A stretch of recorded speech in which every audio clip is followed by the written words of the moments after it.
Welcome to video 5 of this 9-part series on understanding negative interest rates. Because we're at the halfway point, I think it'd be a good idea to restate why we're focusing on negative interest rates. And the main reason is because we are at unprecedented times in the fact that we have so many central governments either having done or looking at moving to negative rates. Although this has been a high-level history lesson for a lot of you, again, the purpose of this is how does it affect you and your portfolio? How do you invest through this? That's the entire reason we're doing such an exhaustive look back at history in order to interpret what's going on in the future. So let's go through some logic trees to get everybody on the same page. All right, so number one, central banks want inflation. They want inflation. You and I don't necessarily want inflation, but they want inflation. Why? Because if you're a bank, what is your main instrument of profit? It is debt. And where does your profit come from? It comes from charging interest. Now, what about the principal? What about the original loan? Well, that's where inflation comes in, because bankers over time have realized that if you have inflation, you can, in effect, reduce this debt. Just think about your own house, right? So let's say you buy a house for $300,000, okay, and you put your 20% down, and so you have a $240,000 mortgage. Over time, because of inflation, your house goes up to $500,000. Well, you've been paying your mortgage, so this 240 has been paid down a little bit, but look at the fundamental effect of your debt because of your asset increasing.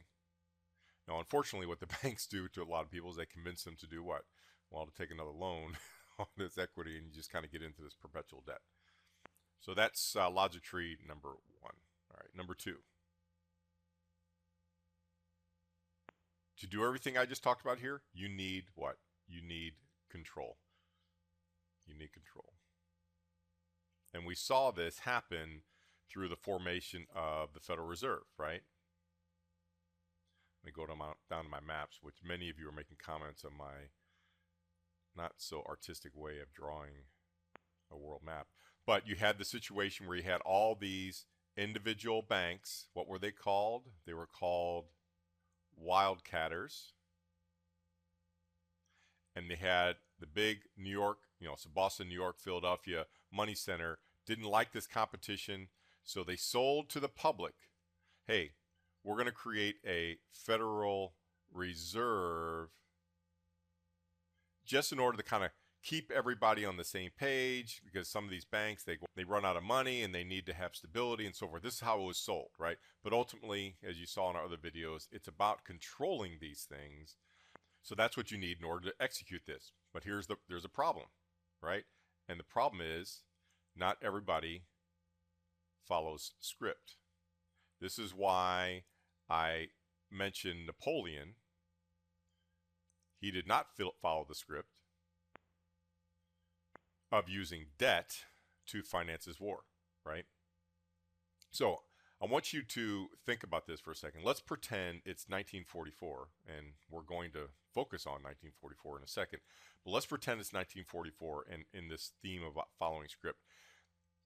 Do you think you would have had any clue that in 1944 that the Middle East would become such a dominant economic power through oil?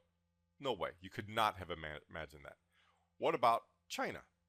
Now, we knew Japan's power because we were just coming out of World War II, but China was an afterthought. It was just a bunch of people growing rice, right? Who would have thought they would ever become the largest economic power in the world? What about this script departure?